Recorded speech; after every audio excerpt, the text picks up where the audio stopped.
Jerome, put on that Bobby Womack. Nah, I want to go way back. Oh yeah, check this out. Dun dun dun dun dun dun dun dun dun dun dun. Back in the days when I was young, I'm not a kid anymore. But some days I sit and wish I was a kid again. Back in the days when I was young, I'm not a kid anymore. But some days I sit and wish I was a kid again. Back in the days when I was just a little nigga, bro, I looked up to my bigger bro, begged if I could kick it. Babe, so when he went out with the girls, I would take. We gotta start the episode. But babe, I know, fire songs. But I know. Look, I promise you, at the end of the episode, we're gonna get down. Okay? You promise? I promise. I suppose. Yo, what's going on, y'all? And welcome to the You Stuck With Me podcast. You stuck with me. For all I knew was listeners, welcome. Babe, how you doing today? I'm slowly getting my voice back, but I'm good. But for those who are new to the podcast, this is your one and only favorite Taylor. And this is your boy Marquis.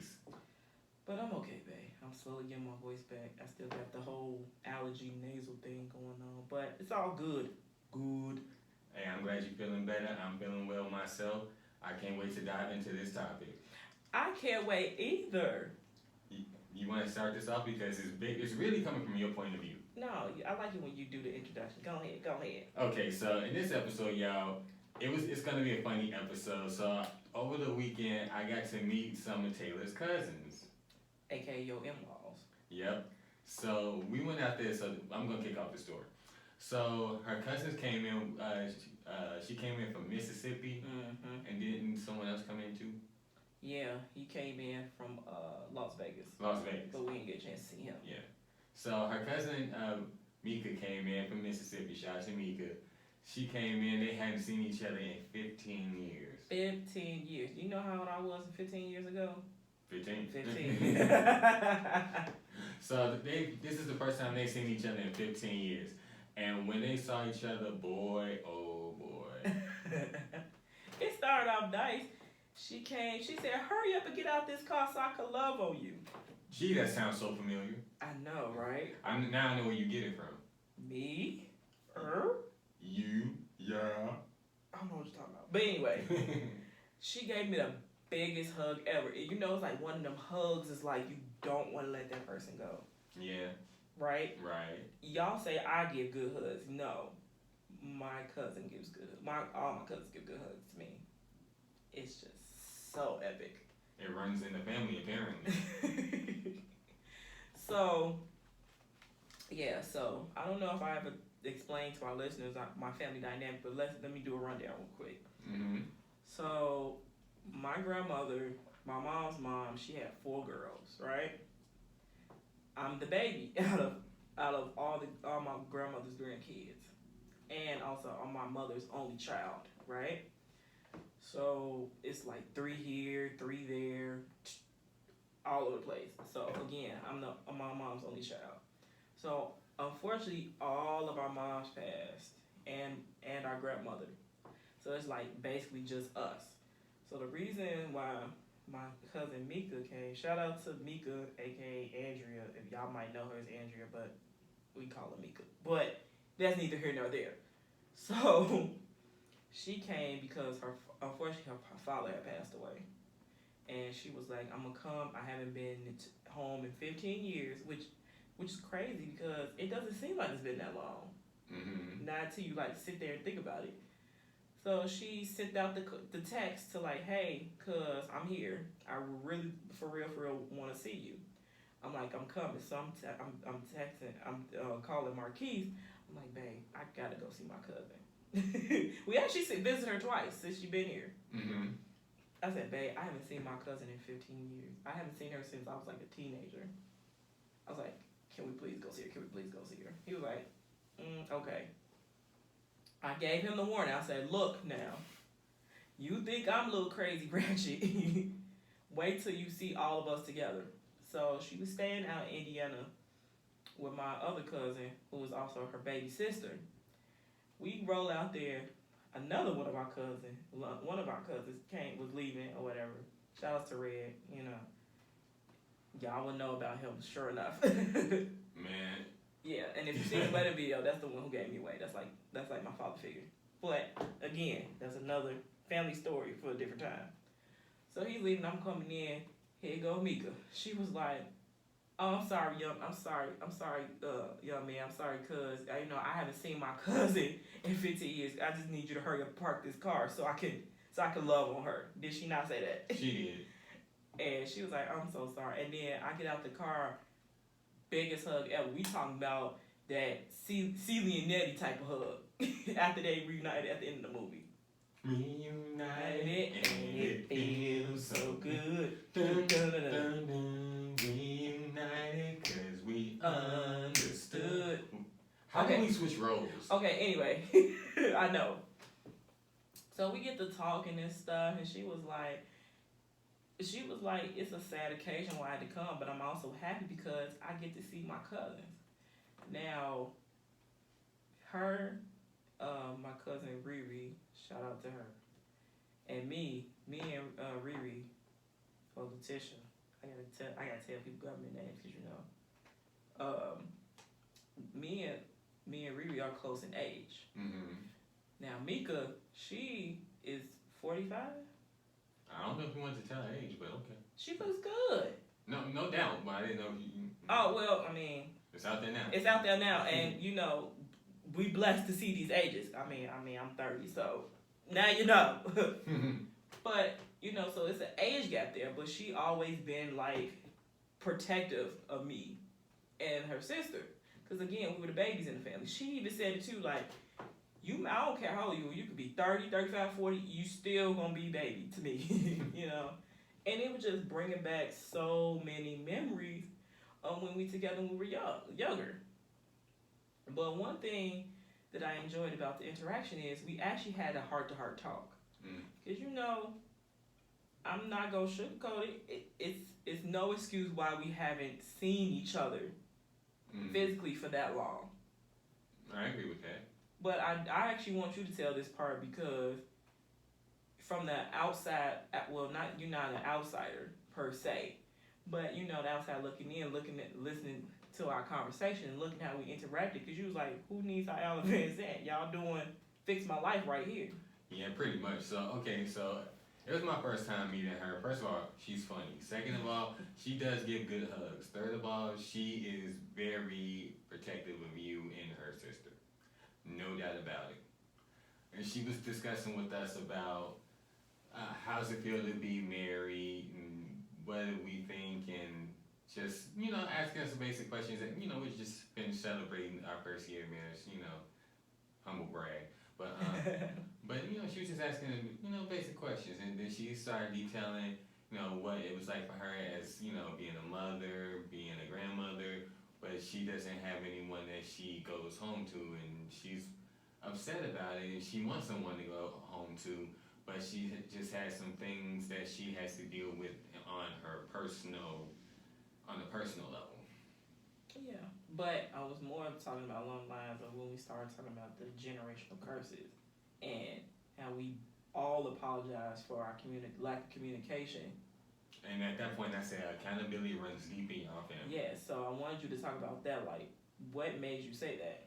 Well, the fact that you guys were all admitting to the communication breakdowns and not seeing each other, and nobody was pointing fingers like, well, you didn't come here, you didn't come here. No, it was none of that.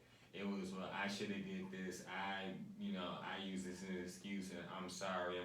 But going forward, we're gonna do better. We're gonna communicate more. Now, at this point in our lives, we have no reason not to come see each other, and stop waiting until it's a death in the family to be able to do so. We need to see each other on happy occasions, family reunions, birthdays, all that stuff. So I thought, from the outside looking in, I thought that was pretty admirable and pretty respectful. And like I said, y'all didn't need Ayana. Y'all did it on y'all. Well, it's just, and I wanted you to elaborate on that because I just want to show everybody, like, family reunions, I can't speak today. When you have family reunions or family gatherings, or you meet with family members that you've seen a long point in time, it doesn't have to be a negative thing. I agree. You know what I'm saying? Like, you don't, like, forget them, whoop whoop, I ain't seen them, like, forget them. No. And I told her that. I was like, yes, I was upset you didn't come to A, B, or C, but I'm past that now. I'm more focused in the present. Like, what can we do to move forward from just all of us getting together when tragedy happens? And to put in perspective, at least on my side, and while we were in Houston, we saw my cousins. I hadn't seen them in about close to 15 years. Yeah. Excuse me. So I could definitely relate to that. As you know, while we were in Houston, we kicked it for the first time as adults, actually. We want to be truthful, but it was fun. None of us had any issues, but just to relate to what you're saying and your family story, and it's a good thing just to see your cousins, just to see how everybody's doing, what everybody's been up to, and just if there's any slight animosity or whatever have you, to squash, and everybody's willing to move on in the present and make it a good future. Yeah, and I don't think it was any animosity. It was just more of, I'm glad to see you. Yeah, like, I missed you. You know what I'm saying? And I told her that. I said, let's not make this a long period of time before we physically see each other again. Now, to clear the air, it was no, like, beef or nothing like that. Oh, no. No, it wasn't no beef or nothing like that. It was just like, she lives over here in Mississippi. We over here in Chicago, and life happens. Life be lifing. Mm-hmm. She has kids now, grandkids now. Mm-hmm. And, we adjusting to married life, stuff like that. Life just took different turns. Life just took different turns, but it's just crazy, like, 15 years, bro. Let's dive into what's happened in the last 15 years. No, we ain't gonna do that. But 15 years in a lifetime, that is kind of quite a bit. So. Yeah. And to put more in perspective, that's just not even, that's like a quarter, but altogether, it was 9 grandkids. Mm-hmm. 9 grandkids out of the family, out of my grandmother's 4 girls. Right? Right. So 2 of them, unfortunately, got called into heaven, got called into glory when I was younger. Mm-hmm. So now 7 of us. So it's just like, just to see us in different phases. And I think that was one of the things that stuck out in, us getting together. Like, she didn't know that you were 30. She didn't know I was 30. Well, it's like she knew I was up there, but like to actually hear it and see it now. Yeah. Because that's two totally different things. You can hear it, and then when you see it, you're like, oh, okay. Yeah, that. Mm-hmm. And then your baby cousin is like married. Let's break that down. For a second. So the last time they saw each other, Taylor was in high school. Pretty much, yeah. Now the next time that they see each other, 15 years later, she's married. There's a lot of milestones that happen between them 15 years. She graduated high school, graduated college, graduated her master's, got her first job, and now she married. And I think that was one of the things that Mika was like really happy about. Like, our grandmother was like really big on education. Mm-hmm. She always said that she want her children to at least graduate high school, because college is not always for everybody. Mm-hmm. She said she at least want her children and her grandchildren to at least bring home a high school diploma. So, I think the joy of her hearing me saying, yeah, I graduated college, she was really happy about my graduate studies. Mm-hmm. Like, she didn't really understand the concept of like what I was going for at the time until I explained to her. She was like, oh. And then I just felt like the pure joy that she had when we just talking about how we got the game and stuff, the podcast, and like her baby cousin out here moving and grooving. Yeah. You know what I'm saying? So I just want to backtrack for a second. How far did your grandmother get in her education? Do you know?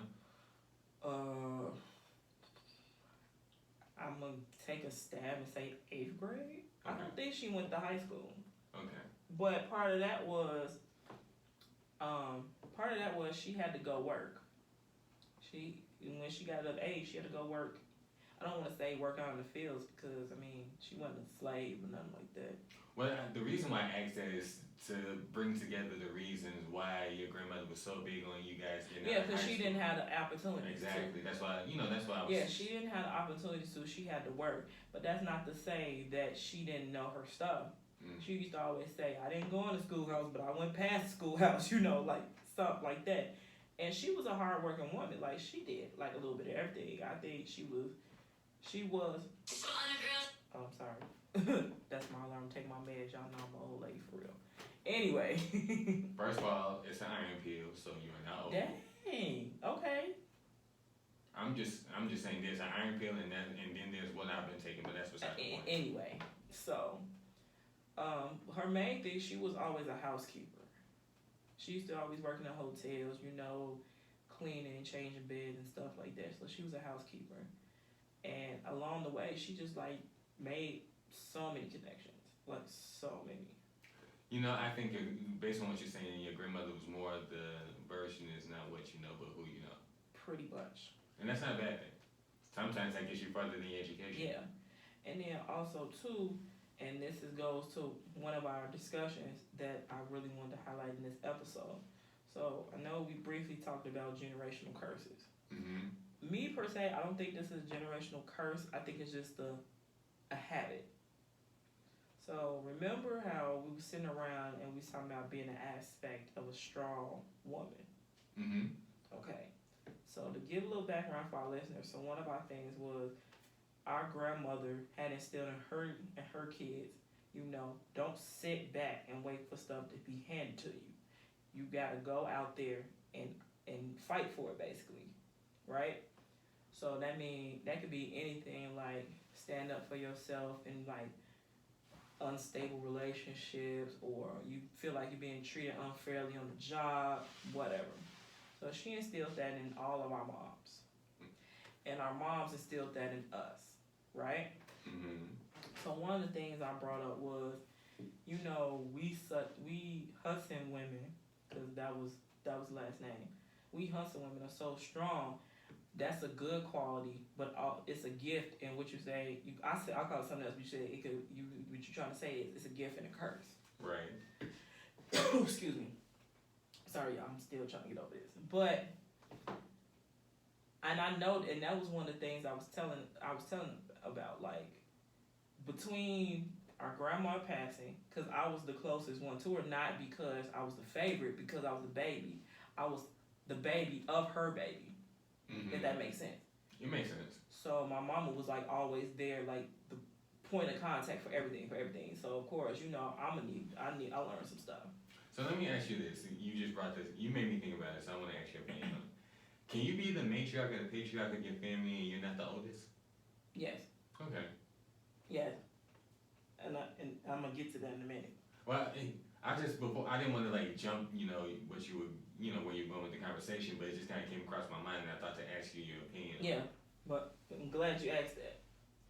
But so yeah, point of everything, and we talked about that too, like how growing up we would like be not so much jealous of each other, because I don't think there was ever any jealousy, but like at one point, Mika would hang out a lot with Granny, because that's what she wanted to be called, Granny.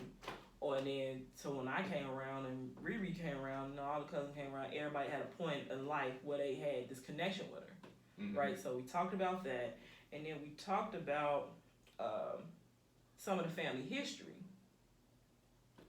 But I'm getting off topic. So the whole strong woman part of it. So the part that really got me with opening up the generational thing is between the death of our grandma and the death of my mom happening back to back. And what happened with you when you had the diagnosis, and then a year later Jacksonville happened. I was telling them that was a lot on me. Like I felt like I had to be strong, but it took me to a point that I didn't want to be what I like to call be Superwoman again. Mm-hmm. And that I think that almost made everybody cry. Yeah, I mean, watching you guys. While she was here, I really appreciate the fact how easily you guys became vulnerable with each other. Nobody held anything back. Nobody was like I said, attacking, but anybody, you guys are very receptive to any and all advice. And that's what I was saying, and that's what I was trying to tell you. That wasn't always like that. We learned as we got older. And then when like the matriarchs and the main people in the family started passing away, it started to sink in like, oh, it's just us now. And let me ask you this, because technically now she's the, when I say she, I mean your cousin is the matriarch. Do you guys feel a different responsibility towards each other as opposed to prior when she wasn't? What do you mean?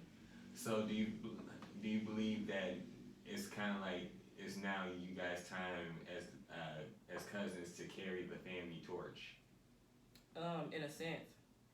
So that's what we was talking about. So she's a patriarch because she's one of the oldest, and also she's the first one out of all of us to have grandkids.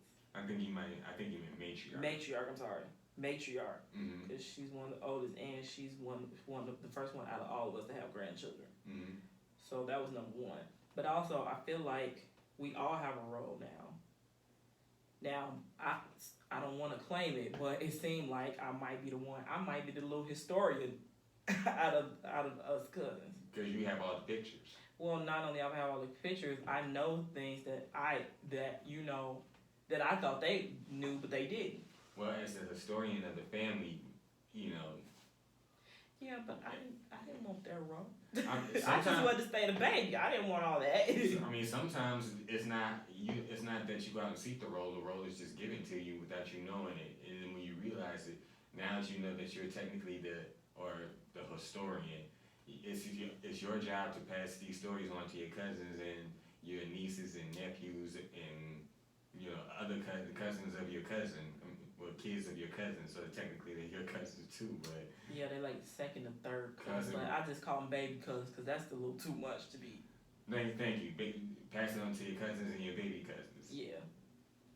But yeah, we were just talking about that. I'm like, I was just talking to the next day we saw. I was talking to her daughters, my baby cousins, and I was like, hey, I was talking to your mama about, having like a mini family reunion with the immediate family. And one was like, yeah, we would really love that. Like, you just let us know. And it's crazy because I'm not that far removed from them. I'm like their first cousin, I guess you would say that, but we're close in age. So it's like, how can I be the big cousin if I'm like old enough to be your sister type of deal? I mean, I think at this point in not just your life, but I think it's a point in anybody's life where you just have to accept the role that you play in your family.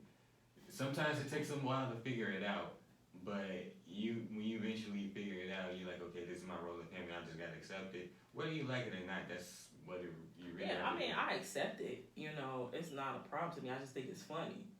But yeah, and it's crazy because first of all, I'm glad they know who I am. Mm-hmm. Because it's a lot of us. And then for them to be like, yeah, I'll be down for that, just let us know, Tay Tay, Cause, yeah, that's what they call me, Tay Tay. It's not the first time I've heard it, but yeah. For our audience. Yeah, for our audience. So we need to get like a little family reunion on so they at least know the foundation of this. Like to let them know, okay, you got cousins here, you got cousins there. This is an extension of the foundation that was planted into us.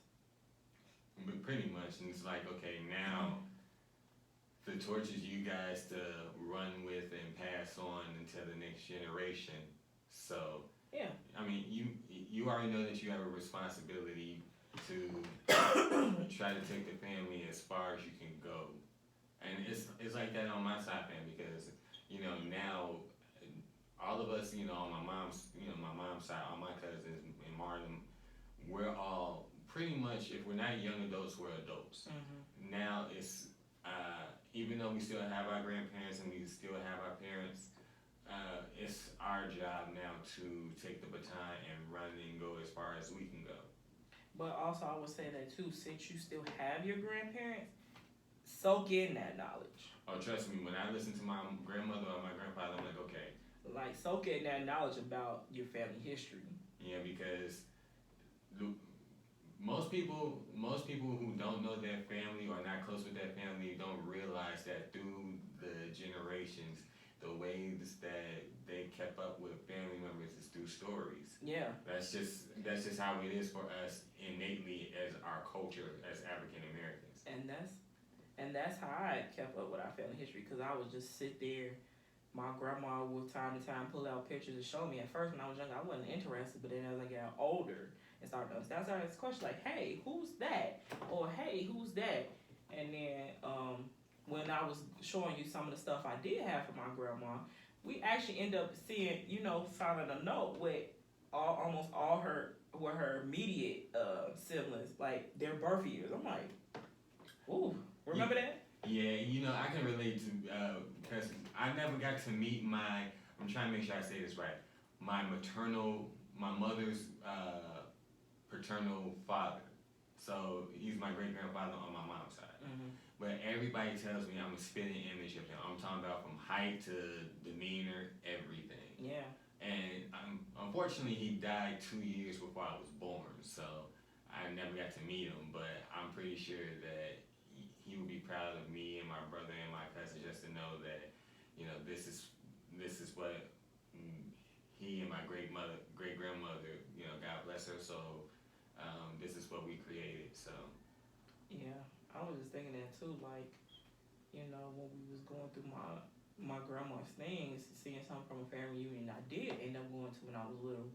Like, I think it was my double great grandma who was a slave. I think we read that.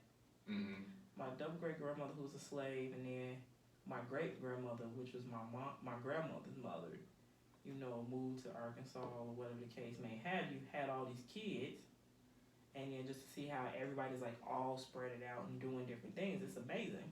Yeah, and we say this to say that if you have this information in your family or you want to know this information, just you gotta ask, because let's be honest, because of slavery and everything that our people gone through, not all of this information is available. And don't because to put it plain and simple, you're not gonna learn this in school. You're not. You're not gonna learn this in history books. And it's always good to know where you came from. Like, what is your foundation? So you never forget where you came from. Because you see what's going on now. They're trying to wipe out Black history, slavery and stuff in schools in certain places. But that's a different story for a different time. Yep. So beautiful. You want to tell them where they can find us? You can find us on Facebook at the You Stuck With Me podcast page. You can find us on Instagram, the You Stuck With Me _podcast. That is USTUCKWITME _podcast. You want to tell them how they can reach out to us? You guys can reach out to us at our email at youstuckwithme@gmail.com. That is USTUCKWITME@gmail.com. Or you can reach us on our Facebook page. Just go to You Stuck With Me podcast, and you can find us. You can send us sticky notes at either or, and you can find me personally on Instagram. That is M1NE_1, mine. And you can find me on Twitter, same one, M1NE_1. You can find me personally on Instagram and Twitter. That is Queen Points. That's PO1NTZ. Again, that is Queen Points, PO1NTZ. And also you can find me on TikTok for them random behind the scenes stuff before we get to record. That's Queen Points 22. Again, that is Queen Points 22. So this is your boy Marquis. And this is your one and only and your favorite Taylor. And if you're on Apple, make sure you rate, review, and subscribe. And we are also on YouTube, so go to our YouTube page. Just check out our You Stuck With Me podcast. You'll never miss a thing. At all. And, and remember, hey, share this with your family members, right? Share it with your cousins, your baby cousins, your greats, your great, your triple greats. Yeah, because you guys can spark conversations and you guys can find stuff. And until next time, we loose. Peace. Hey, come back. Remember, you stuck with us. You stuck with us. Peace out. Peace.